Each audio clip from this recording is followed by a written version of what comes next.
کیا قرآن میں عذاب قبر کا ذکر ہے؟ کسی نے اچھا سوال کیا. یہ اکثر ہوتا ہے، لوگ کہتے ہیں قرآن سے ثابت کرو عذاب قبر. منکر حدیثوں کا یہ سوال اکثر ہوتا ہے، قرآن سے ثابت کرو، قرآن سے ثابت کرو، قرآن سے ثابت کرو.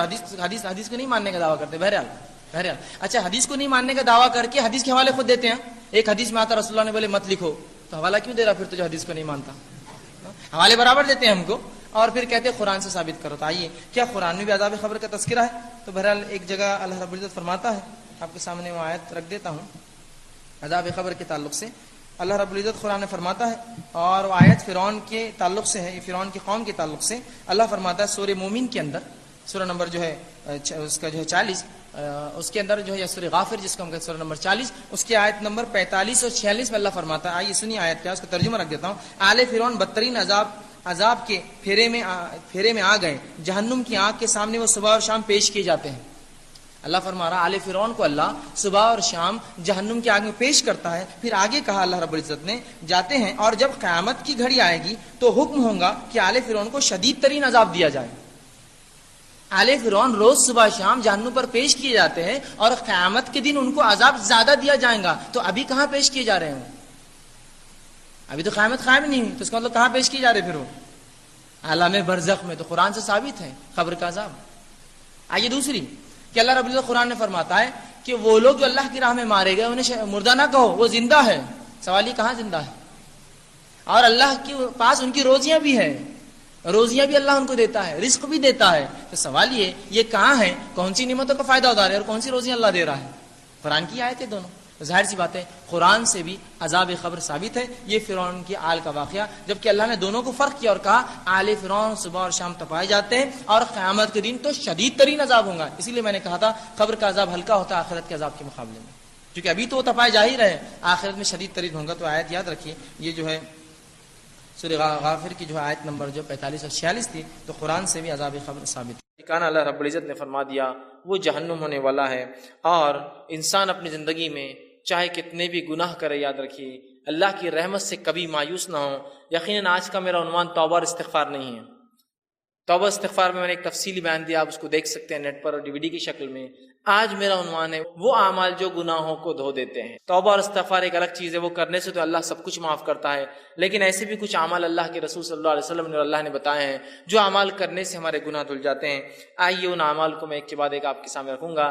ایسے کم و بیش 25 اعمال آج میں آپ کے سامنے رکھوں گا، 25، جس میں رسول اکرم صلی اللہ علیہ وسلم نے بہت زیادہ تعداد میں کیے گئے گناہ معاف کرنے کی بات کی، کچھ لمیٹڈ گناہ معافی کی بات ہوئی، اور کچھ گنتی کے گناہ معافی کی بات ہوئی کہ 100 گناہ یا اس طرح سے. تو میں آج آپ کے سامنے رکھوں گا، اور آخر میں 26واں ایک عمل ایسا رکھوں گا جو عمل ویسے ساری انسانیت کے لیے ہے، وہ مسلمانوں کے لیے نہیں، یاد رکھے، لیکن باقی مسلمانوں سے ہٹ کر دوسرے انسانوں کے لیے اگر وہ لوگ وہ عمل کریں گے تو ان کے بھی اگلے پچھلے سارے گناہ معاف ہو جائیں گے. وہ 26واں اور آخری عمل ہوں گا جو مسلمانوں کے لیے نہیں ہوں گا، غیر مسلم بھائیوں کے لیے ہوں گا ہمارے، تاکہ وہ بھی اگر کرتے ہیں تو ان کے گناہ بھی معاف ہو جاتے ہیں. بہرحال تو میں آپ کے سامنے آج 25 اعمال ایسے رکھوں گا جن اعمال کے کرنے پر گناہ کے معافی کی خوشخبریاں دی گئی ہیں. لیکن گناہ کے معافی کی خوشخبریاں اس شخص کے لیے ہرگز نہیں ہیں جو اب اعمال کو سن کے یہ سوچے کہ اب تو گناہ کرنے کا لائسنس مل گیا، اس لیے کہ اب گناہ معاف ہونے کا طریقہ معلوم ہو گیا.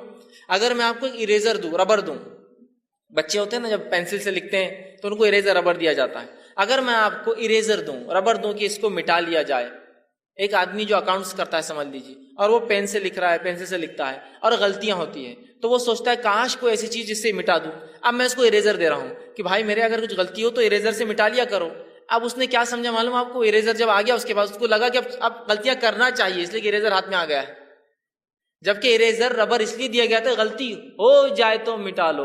تو توبہ اور استغفار اس لیے نہیں ہے کہ آپ گناہ کریں ہم اور توبہ کریں، وہ اس لیے کہ غلطیاں ہو جائے تو ہم توبہ کریں، معصیت ہو جائے تو آج جو عمل میں رکھوں گا ان کا مقصد بھی ہے جو ہو جاتے ہیں انسان ہونے کے ناطے اس کو کیسے مٹایا جائے ان گناہوں کو. آئیے سب سے پہلا عمل قرآن سے کچھ 5 عمل رکھوں گا اور 20 باتیں جو حدیث سے میں رکھوں گا جو میں ملتی ہے. پہلا عمل جو ہم کو کرنا ہے جو گناہوں کو مٹا دیتا ہے، جس کے تعلق سے اللہ رب العزت نے قرآن میں فرمایا ہے، اور وہ سورہ جو ہے انفال سورہ نمبر 8 آیت نمبر 20 میں اللہ نے فرما کہا ہے، وہ ہے اللہ کا تقوی اختیار کرنا. اللہ کا تقوی اختیار کرنا ایک ایسا عمل ہے جس سے اللہ رب العزت چاہے انسان کتنے ہی گناہ کرے ان گناہوں کو دھو دیتا ہے. یاد رکھیے گناہوں کو مٹا دیتا ہے، گناہوں کو صاف کر دیتا ہے۔ اللہ رب العزت فرماتا ہے سورہ انفال سورہ نمبر 8 آیت نمبر 20 کے اندر کہتا ہے یا ایھا الذین آمنوا ان تتقوا اللہ یجعل لکم فرقانا ویکفر عنکم سیئاتکم ویغفر لکم واللہ ذو الفضل العظیم۔ دیکھیے اللہ رب العزت نے کیا فرمایا اور کہا یا ایھا الذین آمنوا، اے وہ لوگوں جو ایمان لائے ہو، تم اگر اللہ کا تقوی ڈر اختیار کرو گے، اللہ کا پاس و لحاظ اختیار کرو گے، تو ہم تمہیں ایک فرق کرنے والی چیز عطا کریں گے، فرقان عطا کریں گے، فرق کرنے والی چیز عطا کریں گے۔ وَيُكَفِّرْ عَنْكُمْ سَيِّئَاتِكُمْ، اور تم سے تمہارے گناہوں کو معاف کر دیں گے، وَيَغْفِرْ لَكُمْ، اور تمہاری مغفرت کر دیں گے، وَاللَّهُ ذُو الْفَضْلِ الْعَظِيمِ، اور اللہ بہت بڑے فضل کا مالک ہے۔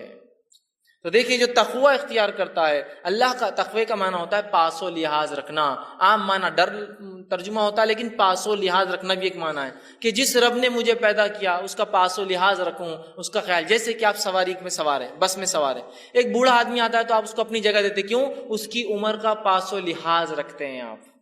تو اسی طرح اللہ کا تقوی مانے میرے رب نے مجھے پیدا کیا، اس کا میں پاس و لحاظ رکھوں، اور جو وہ کہتا ہے وہ کروں، جس سے روکتا ہے اس سے رکوں۔ تو کہا جو اللہ کا ڈر اختیار کرے گا، ایمان والو تم اگر اللہ کا ڈر اختیار کرو تو میں تمہیں ایک فرقان، فرق کرنے والی چیز عطا کروں گا، اور تمہارے گناہوں کو معاف کر دوں گا، اور جو ہے تمہاری مغفرت کر دوں گا، اور اللہ جو ہے بڑے فضل کا مالک ہے، اللہ رب العزت نے بیان کی۔ تو اس چیز کو ہمیں سمجھنے کی بے انتہا ضرورت ہے۔ اللہ کے تقوی کی بہت بہت بہت بڑی اہمیت یاد رکھی شریعت، جو کہ آج ہم بھول چکے۔ تقوی کے اتنے فائدے ہیں۔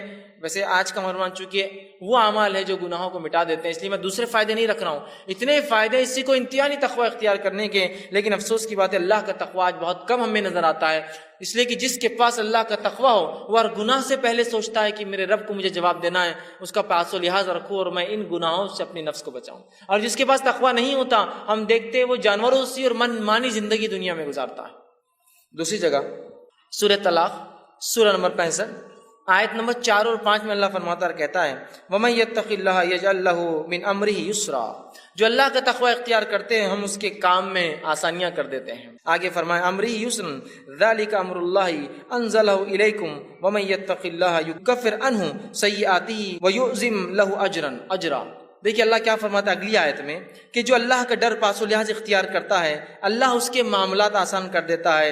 اور اللہ رب العزت آگے فرما رہا ہے کہ اللہ نے جو ہے تمہارے طرف ایک اپنا ایسا حکم اتارا ہے کہ اگر اس حکم کے مطابق تم تقوی اختیار کرو تو اللہ تمہارے گناہوں کو جتنے سیئات ہیں اس کو معاف کر دے گا، اور اللہ تعالیٰ بہت بڑے اجر دینے پر قادر ہے، بہت بڑے اجر کا مالک ہے۔ تو یہاں بھی دیکھیے تقوی اختیار کریں گے تو معافی کی بات ہوئی، ہمارے گناہوں کو مٹا دینے کی بات ہو رہی ہے۔ تو سب سے پہلا کام مجھے اور آپ کو جو کرنا ہے وہ اللہ کا تقوی اختیار کرنا ہے، اس لیے کہ اس کے بہت سارے فائدے ہیں۔ نبی اکرم صلی اللہ علیہ وسلم جو خطبہ حاجہ پڑھتے ہیں، اس خطبہ حاجہ میں یہ آیت آپ بار بار جو ہے تلاوت کیا کرتے تھے، جو میں نے بھی خطبے کے ابتدا میں پڑھی، یا ایھا الذین آمنوا اتقوا اللہ وقولوا قولا سدیدا، اے وہ لوگوں جو ایمان لائے ہو سیدھی اور سچی بات کرو، یصلح لکم اعمالکم، اللہ تمہارے اعمال کی اصلاح کرے گا، ویغفر لکم ذنوبکم، تمہارے گناہوں کو معاف کرے گا۔ تو یہاں بھی دیکھیے اللہ رب العزت نے فرمایا کہ یا ایھا الذین آمنوا اتقوا اللہ، اے وہ لوگ جو ایمان اللہ کا تقوی اختیار کرو، اگر تقوی اختیار کرو گے تو تمہارے اعمال کی اصلاح کریں گا، ویغفر لکم ذنوبکم، تمہارے گناہوں کو بھی معاف کر دیں گا۔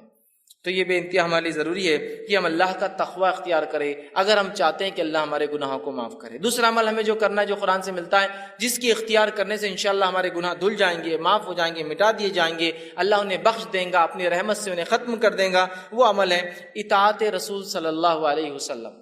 نبی اکرم صلی اللہ علیہ وسلم کی اطاعت سارے زندگی کے ہر شعبے میں، پیدائش سے لے کر موت تک، لمیٹڈ ایڈیشن نہیں۔ ہمارے پاس سنت کی بات، اتباع سنت کی بات بہت مختصر ہوتی ہے، کبھی کبھار ہوتی ہے نا، بہت مختصر۔ کب جب جھگڑا ہو جائے تو چل رہا حدیث میں کیا آتا چلو دیکھیں گے، عام اس میں نہیں، جب تک جھگڑا نہیں چلنے تو جو چل رہا ہے معاملہ ہے نا۔ یہ بڑی اہم چیز ہے زندگی کے ہر شعبے میں کہ ہماری پیدائش کتاب و سنت کے مطابق، ہمارے جو ہے موت کتاب و سنت کے مطابق، ہمارے نکاح کتاب و سنت کے مطابق، ہمارے معاملات کتاب و سنت کے مطابق، ہمارا لین دین کتاب و سنت کے مطابق، ہمارے اخلاق کتاب و سنت کے مطابق، ہمارا اٹھنا، سب چیزیں نبی اکرم صلی اللہ علیہ وسلم کے مطابق ہو۔ یہ نہیں کہ بس زندگی کے مخصوص شعبہ میں تو اختیار کر لیے، باقی میں وہی معاملہ چل رہا ہے۔ اطاعت رسول صلی اللہ علیہ وسلم کا نتیجہ یہ سورہ آل عمران سورہ نمبر 3 آیت نمبر 31 میں اللہ نے فرمایا، جو خطبے میں نے آیت تلاوت کی، قل ان کنتم تحبون اللہ فاتبعونی یحببکم اللہ ویغفر لکم ذنوبکم واللہ غفور رحیم۔ اے نبی کہہ دیجئے، قل ان کنتم تحبون اللہ، اگر تم اس کا دعویٰ کرتے ہو کہ تم اللہ سے محبت کرتے ہو، فاتبعونی، تو تمہیں، اے نبی کہہ دیجئے لوگوں سے، اگر تم دعویٰ کرتے ہو اللہ کی جو ہے محبت کا، تو میری اتباع کے سوا کوئی چارہ نہیں ہے۔ نبی کو کہا جا رہا ہے کہو وَيَغْفِرْ لَكُمْ ذُنُوبَكُمْ، اور جو نبی کی اتباع کریں گا اللہ اس کے گناہوں کو معاف کر دے گا، واللہ غفور الرحیم، اللہ بہت زیادہ بخشنے والا اور رحم کرنے والا ہے۔ تو یہاں دیکھیے بات واضح ہو رہی ہے، اور ایسی کئی آیتیں ہیں، سینکڑوں آیتیں قرآن میں، کہ نبی کی اتباع کرنے والے کے گناہ معاف ہو جاتے ہیں، اور نبی کی موجودگی میں تیز آواز سے بات کرنا بھی اعمال کو برباد کرنے کے لیے اور جہنم میں جانے کے لیے کافی ہوتا ہے۔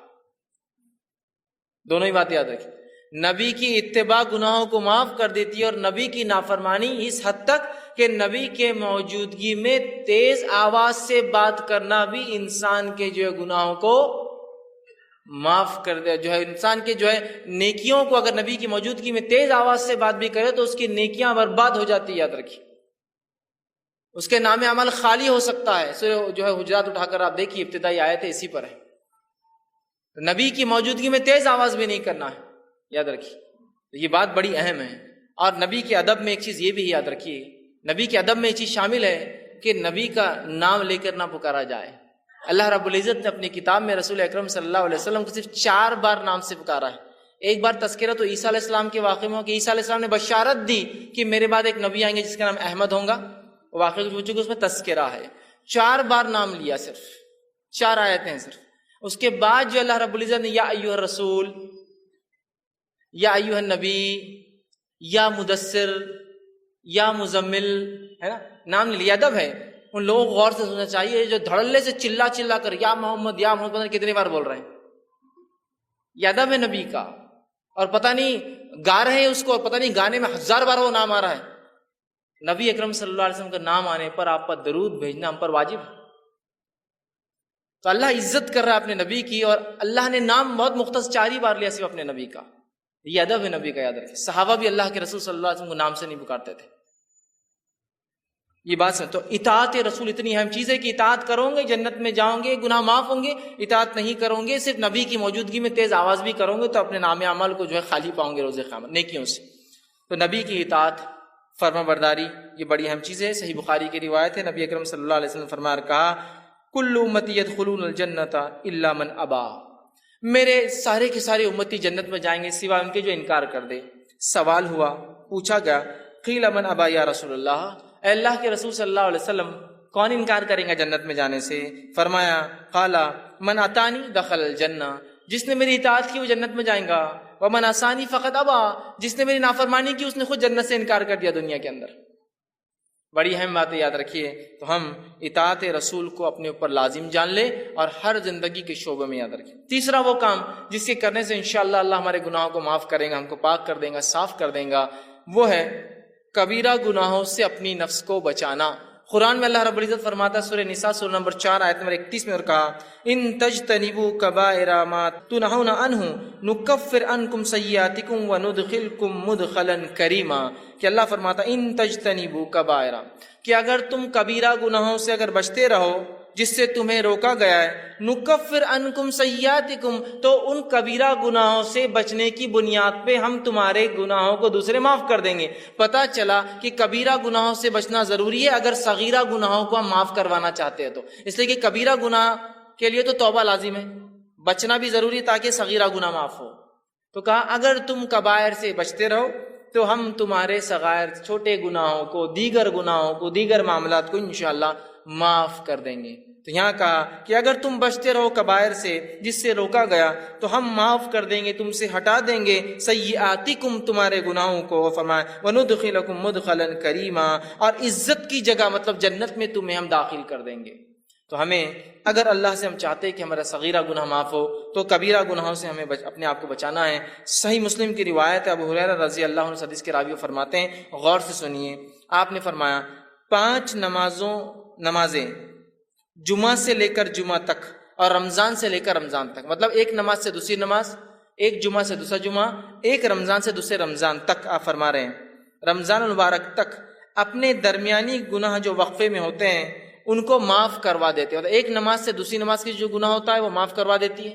ایک جمعہ سے دوسرے جمعہ آدمی جب تک پڑھتا ہے تو وہ جمعہ سے جمعہ تک ایک آنے والا جمعہ پچھلے گناہوں کو معاف کر دیتا ہے، اور ایک رمضان سے اگلے رمضان آنے تک جب انسان اس میں اچھے عمل کرتا ہے تو اللہ اس کے گناہوں کو سال بھر کے، مطلب ڈیلی، ویکلی اور ایئرلی گناہ کیسے معاف ہوتے بتایا جا رہا، نماز سے نماز، جمعہ سے جمعہ، رمضان سے رمضان. تو آپ نے فرمایا گناہ معاف ہو جاتے ہیں، مطلب یہ معاف کروا دیتے ہیں. معاف کرنے والے نہیں، گناہوں کو دور کرنے والے اعمال ہیں. بس شرط ہے کہ اب یہ تینوں کب ورک کریں گے، کنڈیشن اپلائیڈ. نماز سے نماز کب گناہوں کو معاف کروائیں گی، جمعہ سے جمعہ کب گناہوں کو معاف کروائیں گا، رمضان سے رمضان کب گناہ معاف ہوں گے. آپ نے فرمایا بس شرط ہے کہ، کنڈیشن اپلائیڈ ہے کہ کبیرہ گناہوں سے بچتا رہے. ہوں گے بچنا ضروری، نہیں ہوں گے تو پھر انسان کہاں بچیں گے. بچنا ضروری ہے. میں کبیرہ گناہوں سے اپنی نفس کو بچاتا رہتا ہوں تو لہٰذا میرے صغیرہ بھی معاف ہو جائیں گے. تو ایک نماز سے دوسری نماز، ایک جمعہ سے دوسرا جمعہ، ایک رمضان سے دوسرا رمضان، تب معافی ہوں گی جب ہم کبیرہ گناہوں سے بچتے رہیں. ورنہ بہت سارے لوگ ہوتے ہیں، یہ ہم لوگ ان باتوں کو سن لے جو حدیث میں آ رہی ہے، ارے بہت اچھی باتیں، اور کبیرہ گناہ سے نہ بچے تو پھر یہ باتیں معافی نہیں دلوانے والی، اس لیے کہ کبیرہ گناہ جو ہے بغیر توبہ کے معاف نہیں ہوتے ہیں. اسی طرح چوتھا عمل جو قرآن میں آتا ہے کہ جو انسان اگر اختیار کرے تو اس کے گناہ پچھلے معاف ہو سکتے ہیں. جو خطا کاریاں، جو اس نے جو ہے برے کام، جو سیاہ اعمال وہ کر چکا ہے، جس سے اس کی زندگی پہ دھبے لگے ہیں، اور وہ اگر آخرت میں چلا جائے اس کا رب معاف نہ کرے تو وہ جہنم میں جائیں گا، وہ ہے سچائی کو اختیار کرنا، صدق کو اختیار کرنا، سچ کو اختیار کرنا. اس لیے کہ اللہ رب العزت نے سچ اختیار کرنے کے فائدے جو بتائے اس میں سے ایک فائدہ یہ ہے کہ گناہ کو معاف کر دیتا ہے. اللہ رب العزت قرآن میں یوں فرماتا ہے، اور سورہ جو زمر کی آیت ہے، سورہ نمبر جو 39 اور آیت نمبر 34 اور 35 میں اللہ نے کہا اور فرمایا والذی جاء بالصدق وصدق به اولئک هم المتقون، کہ اللہ نے فرمایا کہا اور جو لوگ سچے دین لائے اور جو سچائی کو جانے اس پر عمل کرے یہی لوگ نیکوکار ہے، پارسا ہے، صاف ستھرے لوگ ہیں. لہم ما یشاؤون عند ربہم ذلک جزاء المحسنین، اور ان کے رب کے پاس وہ جو چاہیں گے ان کو وہ دیا جائیں گا، یہ محسنین کے لیے، نیک کرنے والوں کا بدلہ ہے. لیکفر اللہ عنہم اسوأ الذی عملوا، اور ان کو جو وہ چاہیں گے وہ ملیں گا، اور اللہ ان سے معاف کر دے گا جو گناہ ہوتے ہیں، جو اعمال میں انہوں نے کیے ہیں. وَيَجْزِيَهُمْ أَجْرُهُمْ بِأَحْسَنِ الَّذِي كَانُوا يَعْمَلُونَ، اور ان کو گناہ معاف کر دیں گا، ان کو نیکیاں دے دیں گا، اور جو ہے ان کو ایک بہت بہترین اور نیک بدلہ اس کا عطا فرمائیں گا. تو یہاں دیکھیے اس آیت میں جو صدق کو، سچائی کو اختیار کرتے ہیں، اور الَّذِي جَاءَ بِالصِّدْقِ، سچ کو اختیار کیا، سچ کے مطابق زندگی گزارا، دین اسلام کو اختیار کیا، دین کے مطابق زندگی گزارا، تو اس کا بدلہ یہ کہ اس کے تمام گناہ اللہ معاف کر دیتا ہے، بخش دیتا ہے. یاد رکھیے سچائی کے بڑے فائدے یاد رکھیے، اور ہم تمام لوگ جو اگر سچائی کو اختیار کرتے ہیں تو انشاءاللہ عزیز ہمارے گناہ معاف ہو جاتے ہیں. صحیح بخاری کی روایت ہے، عبداللہ ابن مسعود رضی اللہ عنہ حدیث کے راوی فرماتے اور کہتے ہیں نبی اکرم صلی اللہ علیہ وسلم نے فرمایا کہا سچ کو لازم پکڑو، کیونکہ سچ نیکی کی طرف رہنمائی کرتا ہے، اور نیکی جنت کی جانب رہنمائی کرتی ہے. اور آدمی سچ بولتا ہے اور سچ بولتا ہے اور سچ بولتا ہے حتیٰ کہ اس کا نام سچوں میں لکھ دیا جاتا ہے. اور پھر آگے آپ نے فرمایا کہا اور یاد رکھو جھوٹ سے بچو، اس لیے کہ جھوٹ برائی کی طرف لے جاتا ہے اور برائی جہنم کی طرف لے جاتی ہے. انسان جھوٹ بولتا ہے اور جھوٹ بولتا ہے اور جھوٹ بولتا ہے اور اس کا نام کذاب، جھوٹوں میں لکھ دیا جاتا ہے. تو ہمارے لیے بے انتہا ضروری ہے ہم سچ کو اختیار کریں، جھوٹ سے بچے، اس لیے کہ اللہ رب العزت جو ہے سچ بولنے والوں کو جو ہے ان کے گناہوں کو جو ہے معاف کر دیتا ہے. پانچواں عمل جو قرآن سے ملتا ہے جس سے کرنے سے ہمارے گناہ معاف ہوتے ہیں، وہ عمل ہے جو ہے صدقے کو چھپا کر دینا. صدقے کو چھپا کر دینا، بتا کر ظاہر کر کے نہ دینا. حالانکہ صدقے کو ظاہر کر کے دینا بھی جائز ہے، لیکن چھپا کر دینا یہ افضل عمل ہے. اللہ رب العزت فرماتا سورہ بقرہ سورہ نمبر 2 آیت میں 271 میں اللہ نے فرمایا اور کہا ان تبدوا الصدقات فنعما هي وان تخفوها وتؤتوها الفقراء فهو خير لكم ويكفر عنكم من سيئاتكم والله بما تعملون خبير. اللہ فرماتا ہے اگر تم اپنے صدقات کو ظاہر کر کے دو تو یہ بھی اچھا ہے، لیکن اگر چھپا کر دو، مخفی دو، ڈھانپ کر دو تو یہ تمہارے لیے زیادہ خیر ہے جو تم فقیروں کو چھپا کر دو، یہ تمہارے لیے زیادہ بہتر ہے۔ اللہ اس صدقے کی برکت سے تمہارے گناہوں کو معاف کر دے گا، مٹا دے گا، ہٹا دے گا، تم سے دور کر دے گا، اور فرمایا سیئاتکم وبما تعملون خبیر، اور اللہ ہر اس عمل سے خبردار ہے جو تم کرتے ہو۔ تو صدقہ دکھا کر بھی دیا جا سکتا ہے اس سماج میں جہاں آپ کو لگتا ہے صدقہ دکھا کر دینے سے لوگ جوش میں آئیں گے اور عمل کریں گے، اور وہاں جہاں دیتے ہیں لوگ اور آپ بہتر سمجھتے چھپا کر دیں تو وہاں بند مٹھی دینا افضل ہے، اس لیے کہ صدقہ چھپا کر دینے سے گناہ معاف ہوتے ہیں، گناہ ہٹا دیے جاتے ہیں، اللہ رب العزت نیکی ہمارے نام اعمال میں لکھتا ہے۔ یاد رکھیں یہ بہت بڑی بات ہے، ہمیں کوشش کرنا چاہیے کہ ہم صدقہ کریں اور چھپا کر کریں، اور اپنے صدقے کو منی والعزا دکھاوا کر کے، جتلا کر، بار بار یاد دلا کر کہ ہم نے تمہیں صدقہ دیا تھا، ہم برباد نہ کریں۔ آئیے چھٹا عمل جو ہم کو ملتا ہے قرآن سے، جس کے کرنے سے ہمارے گناہ معاف ہو سکتے ہیں، اللہ مٹا دے گا، وہ ہے اللہ سے جو ہے ڈرنا، اور بغیر دیکھے ڈرنا۔ چونکہ ہم نے اللہ کو دیکھا نہیں ہے، اس کے بعد بھی اس کی اگر کوئی شخص خشیت اختیار کرتا ہے، ڈر اختیار کرتا ہے، اللہ گناہ معاف کرتا ہے۔ یہ بات کو اللہ رب العزت سورہ ملک سورہ نمبر 66 آیت نمبر 12 میں فرما کہا، ان الذین یخشون ربهم بالغیب لهم مغفرۃ واجرا کبیر۔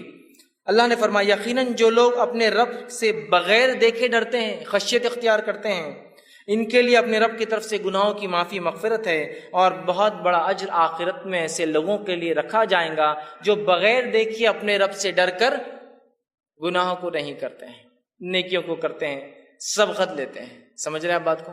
کتنی اہم بات اس حدیث میں بتایا، جو ہے قرآن کی آیت میں بتائی جا رہی ہے کہ ہم جو ہے اللہ کو بغیر دیکھے کا خشیت اختیار کریں، کہ اللہ تو ہمیں دیکھ رہا ہے، ہم تو نہیں دیکھ سکتے، اللہ دیکھ رہا ہے، اور نیکیاں کریں تو انشاءاللہ ہمارے گناہ اللہ رب العزت جو ہے معاف کر دیتا ہے، اور جہنم سے ہماری جو ہے نجات کر دیں گا۔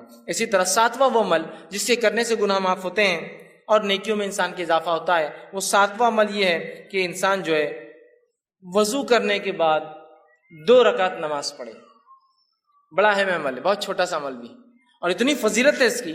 صحیح بخاری کی روایت ہے، آپ صلی اللہ علیہ وسلم نے فرمایا، کہا، حدیث کے الفاظ دیکھیے ایسے ہیں کہ آپ صلی اللہ علیہ وسلم کے تعلق سے عثمان رضی اللہ عنہ فرماتے ہیں، اور ان کے غلام اس حدیث کو روایت کرتے ہیں جن کا نام حمران تھا، وہ کہتے ہیں کہ عثمان ابن عفان رضی اللہ عنہ نے ایک مرتبہ وضو کا پانی منگوایا، میں نے وضو کا پانی لایا، آپ نے وضو کو اچھی طرح کیا، پہلے اپنے ہاتھوں کو 3 بار دھویا، پھر جو ہے کلی کی اور ناک میں پانی 3 بار لیا، پھر چہرے کو 3 بار دھویا، پھر سیدھے ہاتھ کو کونیوں تک اچھے سے 3 بار دھویا، پھر الٹے ہاتھ کو کونیوں تک 3 بار اچھے سے دھویا، پھر سر کا مسح کیا، کانوں کا خلال کیا، اور اس کے بعد اپنے دونوں پیر، سیدھے پیر الٹے پیر کو ٹخنے تک دھوئے، اور اس کے بعد فرمایا اور کہا کہ جو شخص ایسا وضو کرے 3 بار جس طرح سے میں نے بتایا ہے، اور فرمایا اور اس کے بعد 2 رکعت نماز پڑھ لے، اس کو تحیۃ الوضو کہتے ہیں، یہ کر لے ایسا عمل وضو مکمل، پھر جا کے 2 رکعت نماز پڑھے، اس کو تحیۃ الوضو کہتے ہیں۔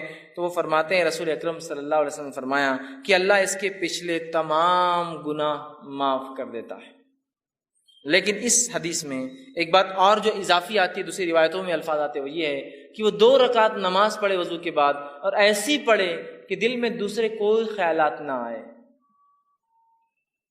کوئی خیالات نہ آئے کہ یہ کیا ہو رہا ہوگا، وہاں کیا ہو رہا، بزنس سے کیا، یہاں جائے، کوئی خیال نہ آئے، تو اس کے پچھلے سارے گناہ معاف کر دی جاتے ہیں۔ لیکن ایک بات میں یہاں ضرور رکھنا چاہوں گا، وہ یہ ہے کہ یہ تمام صغیرہ گناہ معاف ہوتے ہیں، کبیرہ گناہ بغیر توبہ کے معاف نہیں ہوتے، یہ بات یاد رکھ لیجیے، اس کے لیے توبہ ضروری ہے، اور بندوں کا حق ہے تو بندے سے معافی بھی ضروری ہوتی ہے، لیکن یہ صغائر سارے معاف ہو جائیں گے۔ صرف ایک عمل دیکھیے، اچھے سے وضو کرنا پرفیکٹلی، اور جا کے 2 رکعت نماز پڑھنا تحیۃ الوضو، گناہ سارے اس کے معاف ہو جائیں گے۔ اسی طرح جو ہے صحیح بخاری کی روایت ہے، جو حضرت عثمان رضی اللہ عنہ جب وضو کر چکے تو کہنے لگے کہ تم کو ایک حدیث سناتا ہوں، مطلب انہوں نے وضو کیا اور حدیث سنائی دوسرے لوگوں کو، اور کہا رسول اکرم صلی اللہ علیہ وسلم نے جو ہے میرے سامنے ایسا وضو کیا، اور کہا جو شخص اچھے سے اس طرح سے وضو کرے، اور پوری حدیث ان کو سنائی، اور اچھی طرح وضو کرنے کے بعد 2 رکعت نماز پڑھے، تو اس نے جتنے گناہ کیے ہوں گے اس نماز کی وجہ سے دوسری نماز تک، مطلب ایک نماز سے دوسری نماز تک وہ سارے گناہ بھی معاف۔ مطلب ایک انسان نے وضو کیا، وضو کرنے کے بعد ایک نماز پڑھی، سمجھ لیجیے تحیۃ الوضو نہیں، ایک نماز پڑھی، اگر یہ نماز کے بعد پھر دوسری بار وہ مسجد میں آتا ہے، پھر اچھے سے وضو کرتا ہے اور نماز پڑھتا ہے، تو یہ نماز سے وہ نماز تک بھی اس سے گناہ معاف ہو جاتے ہیں، اور اوپر والی روایت میں تھا کہ سارے گناہ معاف ہو جاتے ہیں۔ تو دیکھیے کتنی بڑی باتیں بتائی جا رہی ہے صرف وضو کر کے اچھے سے نماز پڑھنے پر۔ 8واں پوائنٹ جس کے کرنے سے 8ویں بات جس سے حدیث میں آتا ہے کہ گناہ معاف ہو سکتے ہیں وہ یہ ہے کہ نماز کے لیے اچھے سے وضو کرنا۔ جہاں وضو کے بعد نماز پڑھنا گناہ کو معاف کرتا ہے، وہیں اپنی ذات سے وضو کرنا بھی گناہوں کو معاف کرتا ہے، یاد رکھیے۔ جہاں اچھے سے وضو کر کے نماز پڑھنا ثواب دیتا ہے، وہیں صرف اچھے سے وضو کرنا بھی انسان کے گناہ معاف کر دیتا ہے۔ اس سے ایک بات جو پتہ چل رہی ہے اور بھی حدیث بھی آگے آ رہی ہے جو پتہ چلیں گے وہ یہ ہے، یہ تمام باتیں اس شخص کے لیے جو مسجد آتا ہے اور نماز پڑھتا ہے۔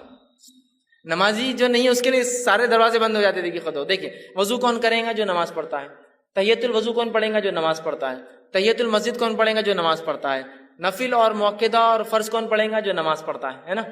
تو یہ ثواب سارے نمازیوں کے لیے۔ اب جو آدمی نماز نہ پڑھتا ہو تو اندازہ لگائے اس کے گناہ کتنے بڑھ رہے ہیں اور صاف کرنے کا کوئی راستہ ہی نہیں اس کے پاس۔ تو مسجدوں سے اپنا رشتہ جوڑ لے، ہم یاد رکھیے، تاکہ جانے انجانے میں جو گناہ ہو رہے سب معاف ہوتے جائیں گے ایک کے بعد ایک۔ کہ تو ایک وضو کرا، اچھے سے 2 رکعت پڑھی، سارے گناہ معاف۔ ایک وضو کے بعد نماز پڑھی، اگلے وضو کے بعد نماز پڑھی تو بیچ کے گناہ معاف۔ ساری باتیں تو نمازیوں کے تعلق سے آ رہی ہیں۔ آئیے وضو خود کرنے سے بھی گناہ معاف ہو جاتے ہیں، اللہ رب العزت گناہوں کو معاف کرتا ہے۔ صحیح مسلم کی روایت ہے، رسول اکرم صلی اللہ علیہ وسلم کے تعلق سے ابو ہریرہ رضی اللہ عنہ فرماتے اور کہتے ہیں، کیا میں تمہاری رہنمائی نہ کروں ایسے کاموں پر جن کی وجہ سے اللہ تعالیٰ تمہارے گناہوں کو مٹا دے؟ اللہ کے رسول نے فرمایا، کیا تمہاری رہنمائی کروں، میں گائیڈنس کروں تمہارا ایسے اعمال کی طرف جن کے کرنے سے اللہ تمہارے گناہوں کو مٹا دے گا اور ان کے درجات بھی بلند کرے گا، تمہارے مقامات بھی بلند کرے گا؟ اور لوگوں نے کہا، اللہ کے رسول صلی اللہ علیہ وسلم کیوں نہیں، آپ ذرا بتائیے۔ تو آپ صلی اللہ علیہ وسلم نے فرمایا اور کہا، وضو کا پورا کرنا جو ہے سختی اور تکلیف میں، وضو کو اچھے سے کرنا کمپلیٹ۔ سختی اور تکلیف سے مراد سردی کے دن ہے، پانی ٹھنڈا ہے، گرمی کے دن ہے، پانی گرم آ رہا ہے، اوپر ٹھنڈا گرم ہو چکا ہے دن بھر میں، ہے نا، ہوتا ہے نا۔ تو سردی اور گرمی میں، چونکہ ہم جس علاقے میں ہوتے ہیں ہم کو گرمی کا وضو نہیں معلوم، سردی کا وضو معلوم، صرف تکلیف دہ ہوتا ہے بہت۔ گرمی کا وضو بھی اگر آپ کو دیکھنا ہے تو آپ کبھی دیکھ سکتے ہیں۔ ایک مرتبہ میرا راجستھان کا سفر ہوا پروگرامز کے سلسلے میں، وہاں میں گیا، ایک مقام پہ اترا تو صاحب مجھ سے کہنے لگے، آپ کیا غسل لیں گے؟ تو میں نے کہا ہاں، بہت سفر میں تھکان ہو گئی، بڑا پسینہ، گرمی تھی۔ تو کہا بیٹے برف کی سیل ڈال دو وہ بکیٹ کے اندر جا کر۔ وہ پریشان ہوں گے، برف کی سیل بکیٹ میں کیوں ڈال دو؟ اور واقعی میں انہوں نے اچھا کیا تھا، برف کی سیل ڈالی تھی بکیٹ میں، ورنہ وہ پانی اتنا گرم تھا کہ آپ ہاتھ بھی نہیں لگا سکتے اس کو۔ چونکہ گرمی کی وجہ سے وہاں سردی میں جتنا ٹھنڈا ہوتا ہے تو گرمی میں پانی اتنے 50 ڈگری 60 ڈگری تک چلا جاتا ہے گرم، آپ اسے نہ وضو کر سکتے ہیں نہ اسے نہا سکتے ہیں۔ تو یہاں آپ نے فرمایا تکلیف اور مشقت میں، چاہے سردی کی وجہ سے ہو چاہے گرمی کی وجہ سے ہو، اچھا وضو کرتا ہے، پرفیکٹ وضو۔ یا ایک معنی یہ بھی ہو سکتا ہے بیمار ہے، بہت مشکل ہوتی ہے کچھ حصوں پہ کرنا، پھر بھی وہ اچھے سے کرتا ہے، رک کر انتظار کر کے۔ یا ایک معنی یہ بھی ہو سکتا ہے معذور ہے، بہت تکلیف ہوتی ہے کہ پھر بھی اچھے سے وضو کرتا ہے اپنے رب کو راضی کرنے کے لیے۔ تو کہا تکلیف میں، حدیث کے الفاظ سے تکلیف ہے، باقی سردی کی ہو سکتی، گرمی کی ہو سکتی، معذوری کی ہو سکتی، بیماری کی ہو سکتی ہے، اور مسجد کی طرف جو ہے اپنے قدم بڑھاتا ہے، جاتا ہے۔ تو آپ نے فرمایا کہا قدموں کی جو ہے کثرت ہونا اور ایک نماز کے بعد دوسری نماز کا انتظار کرنا، جو ہے یہ فرمایا کہ جو شخص اچھے سے وضو کرے اور مسجد کی طرف جائے، مطلب کثرت سے مسجد کی طرف جاتا ہے اور ایک نماز سے دوسری نماز کا انتظار کرتا ہے، یہ تینوں لوگوں کے گناہ معاف کر دی جاتے ہیں۔ کون؟ پہلا انسان اچھے سے پرفیکٹ وضو کرنے والا، دوسرا کثرت سے پیدل مسجد جانے والا، اور تیسرا فرمایا ایک نماز کے بعد دوسری نماز کا انتظار کرنے والا۔ ان کے گناہوں کے تعلق سے فرمایا آپ نے یہ گناہ معاف کر دی جاتے ہیں۔ آپ نے صحابہ سے پوچھا کیا بتاؤں؟ صحابہ نے کہا بتائیے، آپ نے بتایا گناہ معاف کرنے والے اعمال ہیں۔ دیکھیے یہ باتیں بھی سب نمازیوں کے لیے، پھر یہ بڑی اہم بات ہے، ہم لوگ بس نماز سے جڑ جائیں، مسجدوں سے رشتہ جڑ جائے ہمارا، بس پھر انشاءاللہ عزیز بہت ساری مغفرتیں تو یہیں آتے رہیں گی، بہت سارے اعمال کی معافی ہوتے رہیں گی۔ اسی طرح جو ہے صحیح مسلم کی ایک بہت لمبی روایت ہے، اس روایت کے آخری الفاظ ایسے ہیں، ایک صحابی تھے جو اللہ کے رسول صلی اللہ علیہ وسلم کے پاس آئے، جن کا نام عمرو بن جو ہے ابسا تھا، اور یہ آ کر ایمان قبول کرتے ہیں، غیر مسلم تھے، ایمان قبول کیا، اسلام قبول کیا۔ اسلام قبول کرنے کے بعد اللہ کے رسول بہت ساری باتیں کی، بہت لمبی حدیث ہے۔ حدیث کے آخر میں ایک جملہ آتا ہے، انہوں نے پوچھا اور کہا، میں نے عرض کیا اے اللہ کے رسول صلی اللہ علیہ وسلم مجھے وضو کے بارے میں کچھ بتائیے۔ نبی اکرم صلی اللہ علیہ وسلم نے فرمایا، جب تم میں سے کوئی اللہ کا بندہ وضو کا پانی لے کر کلی کرتا ہے اور ناک میں ڈالتا ہے تو اس کے جتنے گناہ منہ سے اور ناک سے ہوئے سارے معاف کر دیے جاتے ہیں۔ تم میں سے کوئی شخص جب وضو کرتا ہے، کلی کرتا ہے، ناک صاف کرتا ہے، تو منہ سے ہونے والے اور ناک سے ہونے والے گناہ جو ہے اس کے نتنیوں سے ہونے والے گناہ سب جھڑ جاتے ہیں۔ پھر جب وہ منہ دھوتا ہے جیسے اللہ نے اسے حکم دیا ہے تو چہرے کے سارے گناہ اس کے دھل جاتے ہیں، ٹپک جاتے ہیں، جھڑ جاتے ہیں۔ پھر اپنے ہاتھوں کو جب کونیوں تک دھوتا ہے تو کونیوں تک دھونے سے جو پانی ٹپکتا ہے سارے گناہ ہاتھوں کے جھڑ جاتے ہیں۔ پھر اس کے بعد آپ نے فرمایا کونیوں تک دھوتا ہے تو گناہ اس کے ہاتھوں سے جو ہے انگلیوں کے پور کے راستے سے سارے گناہ جھڑ جاتے ہیں۔ پھر جب سر کا مسح کرتا ہے تو سر اور بالوں سے ہونے والے تمام گناہ جو پانی نترتا ہے اس سے ختم ہو جاتے ہیں۔ پھر جب پیر دھوتا ہے اور انگلیوں کا خلال کرتا ہے تو پیر سے ہونے والے تمام گناہ جو ہے اس میں ختم ہو جاتے ہیں۔ تو دیکھیے وضو کے بعد نمازی نہیں، خالی وضو کرنا بھی سارے گناہوں کو معاف کر دیتا ہے۔ تو ہم کوشش کریں اپنے وضو کو ہم پرفیکٹلی کریں۔ آئیے اس کے آگے بڑھتے ہیں۔ نواں وہ کام جسے کرنے سے ہمارے گناہ معاف ہو جاتے ہیں وہ ہے سورۃ الفاتحہ جب نماز میں پڑھی جاتی ہے تو اس کے بعد آمین کا کہنا۔ نبی اکرم صلی اللہ علیہ وسلم فرماتے، صحیح بخاری کی روایت آپ نے فرمایا، ابو ہریرہ رضی اللہ عنہ حدیث کے راوی آپ نے فرمایا اللہ کے رسول صلی اللہ علیہ وسلم نے فرمایا جب امام آمین کہے تو تم بھی آمین کہو، کیونکہ جس کی آمین فرشتوں کی آمین سے مل جاتی ہے اس کے اگلے گناہ بخش دیے جائیں گے۔ ابن شہاب جو راوی ہے روایت کرتے وہ کہتے ہیں کہ رسول اللہ صلی اللہ علیہ وسلم بھی آمین کہا کرتے تھے۔ دیکھیے حدیث کتنی واضح ہے۔ ابو ہریرہ رضی اللہ عنہ فرماتے ہیں اللہ کے رسول صلی اللہ علیہ وسلم نے فرمایا جب امام آمین کہے تو تم بھی آمین کہو۔ امام کو آمین کہنا چاہیے، اس لیے حدیث کری امام آمین کہے تو تم بھی آمین کہو۔ حدیث بالکل واضح ہے، بخاری کی روایت ہے۔ جب امام آمین کہے تو تم بھی آمین کہو، جب تمہاری آمین اور فرشتے بھی آسمان پہ آمین کہتے ہیں اس کے ساتھ اگر مل جائے تو تمہارے اگلے پورے گناہ معاف ہو جائیں گے، ہے نا۔ دوسری ایک حدیث میں آپ نے فرمایا کہا جو صحیح مسلم کی روایت ہے، ابو ہریرہ رضی اللہ عنہ اس کے راوی اور کہتے ہیں رسول اللہ صلی اللہ علیہ وسلم نے فرمایا جب کوئی تم میں سے آمین کہے تو فرشتے آسمان پر آمین کہتے ہیں، پس اگر بندے کی اور فرشتوں کی آمین مل جائے تو اس کے اگلے گناہ بخش دیے جاتے ہیں، گناہ معاف کر دیے جاتے ہیں۔ کتنی اہم بات ہے نا۔ اب ہم میں سے بہت سارے لوگ آمین بولتے ہی نہیں، تعصب کی بنیاد پر، لا علمی کی بنیاد پر، جہالت کی بنیاد پر۔ یہ تو بات بہرحال ہو سکتی ہے، بہت سے لوگ اختلاف کرتے ہیں آمین تیز بولا جائے ہلو بولا جائے، لیکن جو آیت جو حدیث ہے بخاری کی واضح ہے جب امام آمین کہے تو تم بھی آمین کہو۔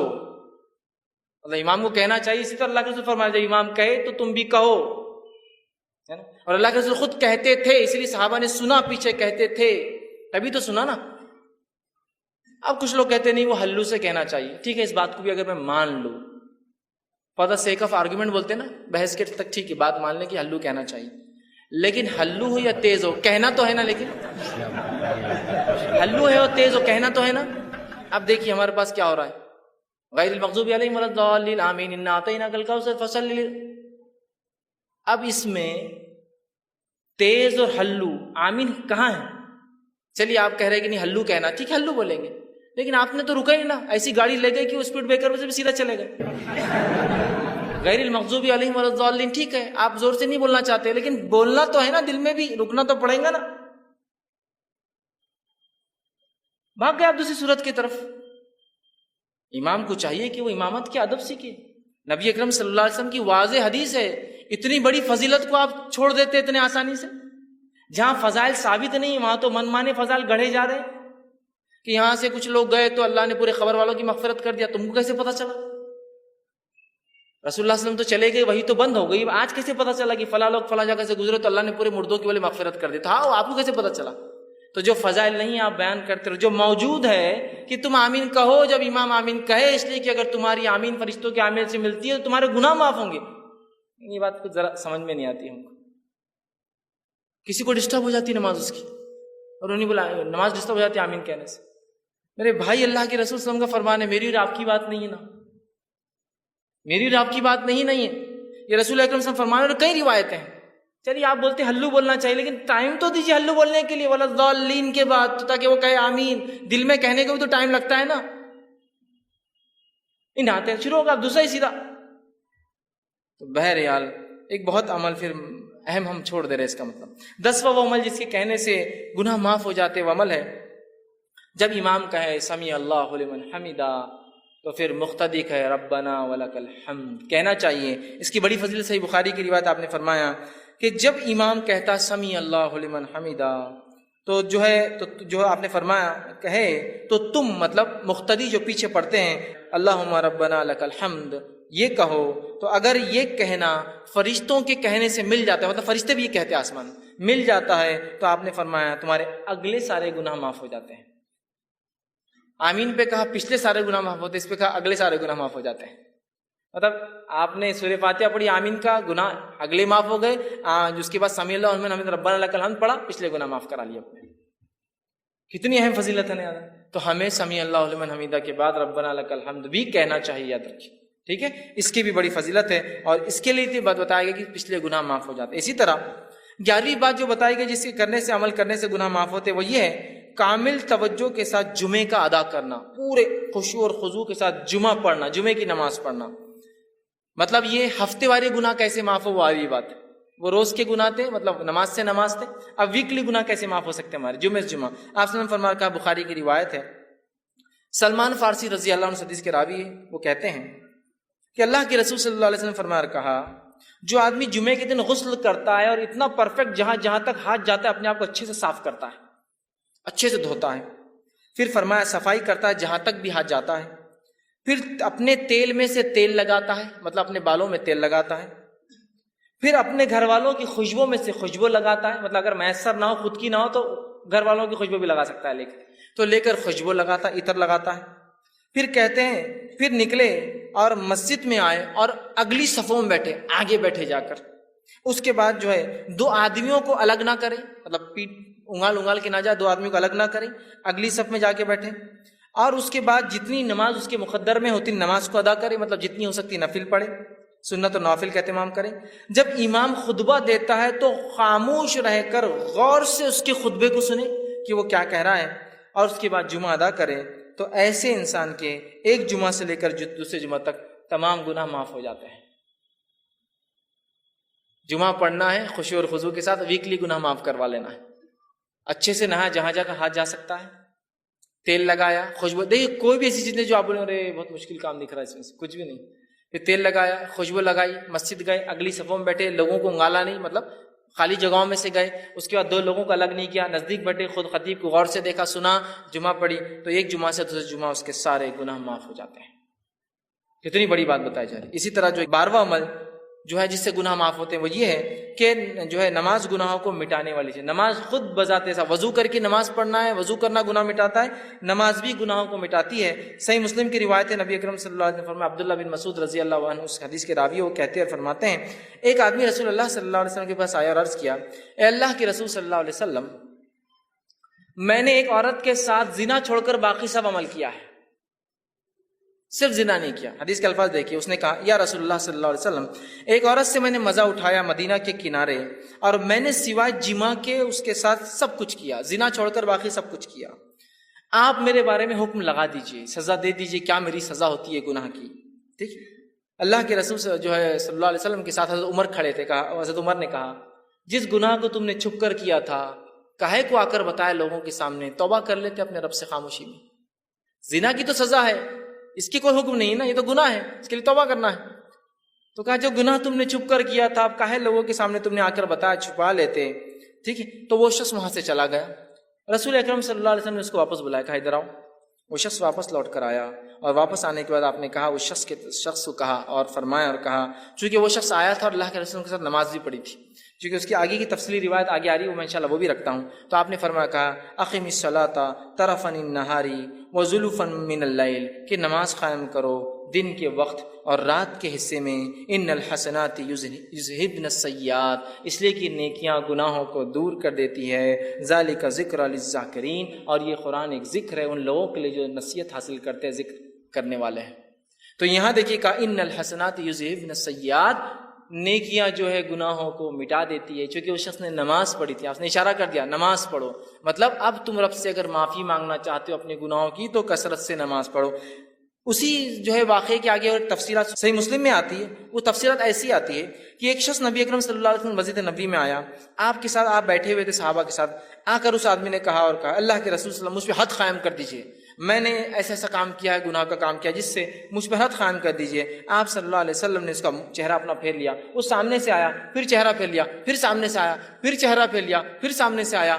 اذان ہوئی، آپ صلی اللہ علیہ وسلم نے اقامت دی گئی، آپ نے نماز پڑھائی، اس نے نماز ساتھ پڑھی، نماز کے بعد پھر آ گیا اور کہنے لگا کہ مجھ پہ حد قائم کیجیے، میرے سے یہ گناہ ہوئے۔ تب اللہ کے رسول صلی اللہ علیہ وسلم نے اس سے کہا اور پوچھا، جس وقت تو گھر سے نکلا تھا تو کیا تو نے اچھی طرح وضو کیا تھا؟ جب تو یہاں کے لیے آیا تھا مجھ سے ملنے تو نماز کا وقت بھی تھا، تو نے گناہ کیا تھا، وضو کر کے آیا تھا؟ اس نے کہا کیوں نہیں، میں نے کیا تھا۔ اللہ کے رسول صلی اللہ علیہ وسلم پھر فرمایا کہ ہمارے ساتھ تو نے نماز بھی پڑھی؟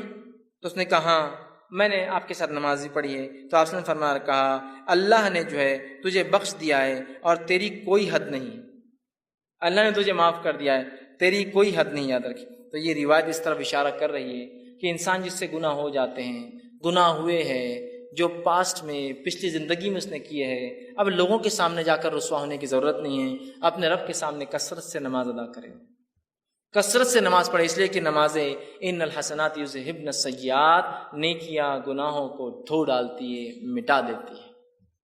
تو ہم نماز کی دیکھیے کتنی فضیلت ہے، اس لیے میں نے شروع میں کہا تھا نماز پڑھنے والوں کے بڑے فائدے، اس لیے کہ وہ بہت ساری فضیلتوں کا فائدہ یوں ہی اٹھا لے رہے بغیر سوچے سمجھے۔ اسی طرح صحیح بخاری کی روایت ہے، رسول اللہ صلی اللہ علیہ وسلم نے فرمایا کہا کہ جو فرشتے شخص کے لیے دعا کرتے رہتے ہیں، جو اپنی نماز کی جگہ اس وقت تک بیٹھا ہوتا ہے، جیسا جہاں نماز پڑھی اور وہیں بیٹھا ہوتا ہے جب تک کہ جو ہے اس کا وضو ٹوٹ نہ جائے، فرشتے اس کے لیے مغفرت کی دعا کرتے ہیں، اللہ اس کو معاف کر، اس کو بخش دے، اس پر رحم کر۔ جب کوئی وضو کرتا ہے، مسجد آتا ہے، نماز پڑھتا ہے اور جس جگہ نماز پڑھی وہیں بیٹھا ہے، ذکر کر رہا ہے، اذکار کر رہا ہے، تب جب تک وہ وضو میں رہتا ہے تب تک فرشتے اللہ کی دعا کرتے ہیں، اللہ اسے معاف کر، اس پر رحم کر، اس کی مغفرت کر، اس کو بخش دے۔ نماز پڑھنا ایک بہت بڑا عمل ہے، یاد رکھیے، اس کو ہم کریں، یہ معاف کر۔ اسی طرح 13واں وہ عمل جس کے کرنے سے اللہ سبحانہ تعالیٰ ہمارے گناہوں کو معاف کرتا ہے، وہ یہ ہے، اتنا آسان عمل ہے کہ جس کی کوئی انتہا نہیں، یاد رکھیے اس عمل کی۔ اور نبی اکرم صلی اللہ علیہ وسلم نے اس عمل کے تعلق سے ہمیں بتایا، صحیح بخاری کی روایت ہے، حدیث کے الفاظ دیکھیے اس طرح سے، بخاری کی روایت آپ نے فرمایا، ابو ہریرہ اس کے راوی اور وہ کہتے ہیں رسول اللہ صلی اللہ علیہ وسلم نے فرمایا اور کہا، جو شخص دن میں 100 مرتبہ سبحان اللہ و بحمدہ کہتا ہے، جو شخص دن میں 100 مرتبہ سبحان اللہ و بحمدہ کہتا ہے، اس کے گناہ مٹا دیے جاتے ہیں، خواہ سمندر کی جھاگ کے برابر ہو۔ صرف 100 مرتبہ کیا پڑھتا ہے؟ سبحان اللہ و بحمدہ۔ اپنے رب کی پاکی جو شخص 100 مرتبہ دن میں سے بیان کرتا ہے، اس کے تمام گناہ معاف کر دی جاتے ہیں، حتیٰ کہ اگر وہ گناہ سمندر کی جھاگ کے برابر بھی ہو۔ یہ تمام باتیں صغائر کے تعلق سے، صغیرہ گناہوں کے تعلق، کتنے بھی ہو، سبحان اللہ و بحمدہ 100 مرتبہ پڑھے، گناہ معاف۔ صحیح بخاری کی دوسری روایت اس میں ابو ہریرہ رضی اللہ عنہ فرماتے، اللہ کے رسول صلی اللہ علیہ وسلم نے فرمایا اور کہا، اور آپ نے فرمایا، 2 کلمے ایسے ہیں جو رحمان کو بڑے پیارے ہیں، زبان پر بہت ہلکے ہیں اور میزان میں بہت بھاری پڑیں گے، سبحان اللہ و بحمدہ و سبحان اللہ العظیم۔ ٹھیک، تو یہاں پہلی روایت میں کہا سبحان اللہ و بحمدہ، جو شخص 100 مرتبہ پڑھتا ہے، اگر اس کی برائیاں گناہ سمندر کے جھاگ کے برابر بھی ہو تو یہ اس کو مٹا دیتا ہے، یاد رکھیں۔ تو ہم کوشش کریں کثرت سے اس ذکر کو کریں۔ 100 مرتبہ میں سمجھتا ہوں بہت آسان ہے، ہر نماز کے 20 باندھ لے تو 100 ہو جاتے، 5 نمازوں کے بعد۔ بہرحال کوئی چاہے تو ایک ساتھ بھی پڑھ سکتا ہے۔ اسی طرح جو ہے 14واں وہ عمل 14 جو ہے وہ عمل جسے کرنے سے گناہ مٹ جاتے ہیں، اس عمل کے تعلق سے آپ نے فرمایا، اور وہ عمل ہے جسے 100 گناہ معاف ہو جاتے ہیں، 100 سنس معاف ہو جاتے ہیں۔ وہ کیا ہے؟ ابو ہریرہ رضی اللہ عنہ فرماتے، صحیح بخاری کی روایت، آپ نے فرمایا اور کہا، جو شخص لا الہ الا اللہ وحدہ لا شریک لہ لہ الملک ولہ الحمد وہو علی کل شیء قدیر، ایک دن میں 100 بار کہتا ہے، لا الہ الا اللہ وحدہ لا شریک لہ لہ الملک ولہ الحمد وہو علی کل شیء قدیر، عام زبان میں اس کو چوتھا کلمہ بولتے ہیں۔ جو شخص اس کو 100 مرتبہ پڑھتا ہے تو آپ نے فرمایا اس کا ثواب کیا ہے؟ 10 گردن آزاد کرنے کا ثواب، 10 غلاموں کا آزاد کرنے کا ثواب، 100 نیکیاں لکھی جاتی، 100 اس کے بارے میں جو ہے جس کو کہیں گے گڈ ڈیڈز لکھے جاتے ہیں، نیکیاں لکھی جاتی ہیں۔ پھر فرمایا اس کی 100 نیکیاں لکھی جاتی ہے اور 100 برائیاں اس کی مٹا دی جاتی ہے، اور شیطان کے وسوسوں سے، شکنجے سے، اس کے جو ہے بہکانے سے، پھسلانے سے وہ شخص جو ہے شام تک محفوظ رہتا تھا۔ جب سے پڑھا صبح سے لے کر شام تک محفوظ رہتا ہے۔ دیکھیے کتنا آسان کلمہ ہے، اس کلمے کو جو 100 مرتبہ، 10 غلام آزاد کرنے کا ثواب، 100 نیکیاں لکھ دی جاتی ہے، 100 برائیاں مٹ جاتی ہے، اور اس صبح سے لے کر شام تک شیطانی پورے حملوں سے وہ اپنے نفس کو محفوظ کر لیتا ہے۔ تو ہم کوشش کریں کثرت سے جو ہے اس کلمے کو پڑھیں، بہت آسان ہے یاد رکھیں۔ اسی طرح 15واں عمل جس کے پڑھنے سے جو ہے گناہ معاف ہوتے جو حدیث میں آتا ہے وہ یہ ہے نماز کے بعد تسبیحات کا کہنا۔ نماز کے تسبیحات کہنا صحیح مسلم کی روایت ہے، آپ صلی اللہ علیہ وسلم فرمایا اور کہا جو شخص ہر نماز کے 33 مرتبہ سبحان اللہ، 33 مرتبہ الحمدللہ اور 33 مرتبہ اللہ اکبر کہتا ہے، جو کہ 99 ہوتے ہیں، اور پھر 100 کہتا ہے، مطلب 100ویں بار کہتا ہے لا الہ الا اللہ وحدہ لا شریک لہ لہ الملک وله الحمد وهو على كل شيء قدیر، وہ پچھلا کلمہ جو تھا، تو آپ نے فرمایا کہ اس کی جو ہے ساری خطائیں معاف کر دی جائیں گی اگرچہ سمندر کے جھاگ کے برابر کیوں نہ ہو، پورے اس کے گناہ معاف کر دی جاتے ہیں چاہے سمندر کے جھاگ کے برابر کیوں نہ ہو۔ کتنا آسان ہے نا، 33 مرتبہ سبحان اللہ، 33 مرتبہ الحمدللہ، 33 مرتبہ اللہ اکبر، آخر میں کہنا ہے لا الہ الا اللہ وحدہ لا شریک لہ لہ الملک وله الحمد وهو على كل شيء قدیر۔ اور رسول اکرم صلی اللہ علیہ وسلم ہر نماز کے بعد یہ کیا کرتے تھے، آپ کا یہ معمول تھا، یاد رکھیے، عادت شریفہ تھی کہ ہر نماز کے بعد یہ ذکر و اذکار، اور بھی ہے لیکن اس میں یہ بھی شامل آپ ہمیشہ کیا کرتے تھے۔ ہم بھی کوشش کریں کہ ہر نماز کے بعد معمول بنا لیں کہ ہم ان تسبیحات کو جو ہے پڑھیں۔ 16واں وہ عمل جس سے کرنے سے گناہ معاف ہونے کی جو بشارت دی گئی بات بتائی کہ وہ یہ نیک لوگوں کی مجلس میں بیٹھنا، اللہ کا ذکر جہاں ہو رہا ہے اس مجلس میں بیٹھنا، یہ ہے اس کا ثواب یہ کہ اس سے بھی پچھلے گناہ معاف کر دیے جاتے ہیں، انسان کی مغفرت کر دی جاتی ہے۔ صحیح مسلم کی روایت ہے، بہت لمبی حدیث، ابو ہریرہ رضی اللہ عنہ حدیث کے راوی ہے، اس حدیث کے اندر ہے کہ فرشتے جو ایسی مجلسوں کو ڈھونڈتے رہتے ہیں جہاں اللہ کا ذکر ہوتا ہے، جب وہ ایسی مجلسوں کو پا لیتے تو ایک دوسرے کو اشارہ کرتے ہیں کہ ویسی مجلس مل گئی جہاں اللہ کا ذکر ہو رہا ہے، اور پھر سارے فرشتے آ جاتے ہیں اور وہ فرشتے جمتے جاتے ہیں حتیٰ کہ جو ہے بہت اوپر تک، جو آسمان تک جو فرشتے جو قطار در قطار جو جم جاتے ہیں، اور جو ہے اس کے بارے میں پھر جو ہے اللہ رب العزت ان سے پوچھتا ہے، حالانکہ اللہ کو پتا ہوتا ہے کیا ہے، تو اللہ پوچھتا ہے کہ میرے بندوں کو کیسے پایا، وہ کیا کر رہے تھے؟ تو کہا اللہ وہ جو ہے تجھ سے جنت کا سوال کر رہے تھے، اور کیا کس چیز سے پناہ مانگ رہے تھے؟ اے اللہ وہ تیرے بندے جو جمع تھے وہ جہنم سے پناہ مانگ رہے تھے۔ تو اللہ رب العزت فرشتوں کو گواہ بنا کر کہتا ہے اے فرشتوں تم اس چیز پہ گواہ رہنا کہ میں نے ان بندوں کو جو ہے بخش دیا ہے، ان کو جو ہے معاف کر دیا ہے۔ تو فرشتے کہتے ہیں اللہ اس مجلس میں ایک شخص ایسا تھا جو اپنے کام کے لیے آیا تھا اور آ کر بس آیا تھا یوں ہی بیٹھ گیا، تو اللہ رب العزت فرماتا ہے کہ بندو میں نے اس کو بھی معاف کر دیا، اس لیے کہ ایسی مجلس میں بیٹھنے والا بے نصیب نہیں ہو سکتا، بد نصیب نہیں ہو سکتا۔ مطلب ان مجلسوں کے فضائل دیکھیں، یہ اللہ کا ذکر ہوتا ہے، اور ہمارا معاملہ ہے کہ جو اللہ کا ذکر ہوتا ہے وہ مجلس سے بہت ہم کو کاٹا آتا آنکھ پہ بیٹھنے سے، بہت مشکل ہوتی ہے، ارے اب جاؤ بیٹھو۔ ہاں باقی دوسری مجلسوں میں تو بلا کر میسج کر کے گاڑی میں بٹھا کر اپنے طرف سے پیسہ خرچ کر لے جایا جاتا ہے، نہیں اللہ کے دین کی بات جہاں ہو رہی ہے ارے نہیں وہ نہیں ہو رہا ہے، اور دین کی بات بھی سننے میں مزہ اور بد مزہ والا معاملہ چلتا ہے نا۔ جمعے کا خطبہ سنے بہت مزہ آ گیا، آج بہت مزہ آ گیا، یہ کیسا مزہ آتا ہے میرے کو سمجھ میں نہیں آتا، دین کی بات سیکھنا ہے مزہ، اور بہت مزہ آ گیا آج، ارے وہ وہاں مزہ نہیں آتا، وہ مقرر ہے کہ ارے بہت مزہ آتا اس میں، ارے انہوں نے مزہ نہیں آتا۔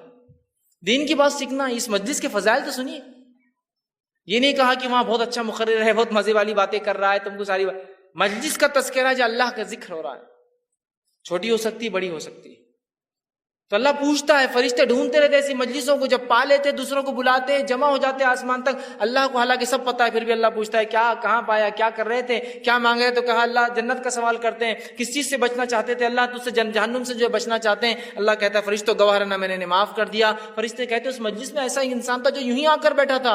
اللہ نے کہا، اللہ سبحانہ تعالیٰ فرماتا ہے یہ مجلس ایسی نہیں ہے جس میں بیٹھنے والا جو ہے بد نصیب ہو، مطلب وہ بھی اس کا فائدہ اٹھا لیتا ہے۔ اندازہ لگائیے اللہ کے ذکر کا کتنا بڑا فائدہ ہے۔ ہم کوشش کریں ایسی مجلسوں میں جائیں اور اس کا اہتمام کریں کہ اللہ کا ذکر ہو، ورنہ ہمارے پاس جو مجلسیں ہوتی ہے دنیاوی بات، فالتو باتیں، اور پتہ نہیں کیا کیا مجلس سجتی، مجھے بہرحال بتانے کی ضرورت نہیں، کوئی حرام کاریوں کی مجلس سے سجا رہا ہے، کوئی برائیوں کی مجلس سے سجا رہا ہے اور لوگوں کو دعوت دی جاتی ہے، اور جب دینی مجلسوں کا بات آتا ہے لوگوں کی آنکھ پہ کانٹے کھڑے ہو جاتے ہیں، اس لیے کہ وہاں بہت مشکل ہوتی ہے، وہاں مشکل ہوتی ہے۔ بہرحال اس کو سمجھنی نہیں۔ اسی طرح 17واں وہ گناہ، وہ عمل جس سے کرنے سے گناہ معاف ہوتے ہیں، وہ یہ ہے کہ گناہ کی بات فوراً اللہ کی طرف رجوع ہونا۔ گناہ ہوا اللہ کی طرف رجوع ہو جائیے کہ اللہ مجھ سے یہ گناہ ہوا، اور توبہ کرنا فوراً یہ گناہوں کو معاف کر دیتا ہے۔ ابو ہریرہ رضی اللہ عنہ حدیث کے راوی، بخاری کی حدیث ہے، آپ صلی اللہ علیہ وسلم نے فرمایا کہا، حدیث کچھ اس طرح سے کہ نبی اکرم صلی اللہ علیہ وسلم سے جو ہے آپ نے فرمایا کہا، ایک بندہ ہے جو گناہ کرتا ہے اور گناہ کرنے کے بعد عرض کرتا ہے اللہ مجھ سے گناہ مجھے معاف کر دے۔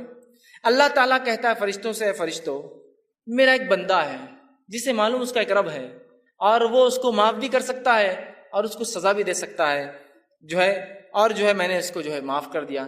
پھر وہ بندہ دوسرا جو ہے ایک اور بار پھر خطا کرتا ہے، پھر وہ کہتا ہے اللہ مجھے معاف کر، اللہ کہتا ہے فرشتوں میرا ایک بندہ ہے جسے پتا ہے اس کا ایک رب ہے جو معاف بھی کرتا ہے اور گرفت بھی کر سکتا ہے، اور میں نے اس کو جو ہے معاف کر دیا۔ پھر وہ ایک خطا کرتا ہے، پھر کہتا ہے اللہ مجھ سے گناہ ہوا، اللہ کہتا ہے فرشتوں میرا ایک بندہ ہے جو جانتا ہے اس کا ایک رب ہے جو معاف بھی کرتا ہے لیکن پکڑ بھی کرتا ہے، اگر وہ جانتا ہے کہ دونوں ہو سکتا ہے، تم گواہ رہنا اس نے مجھ سے 3 بار معافی مانگی اور میں نے اس کو جو بخش دیا اور اس کو معاف کر دیا۔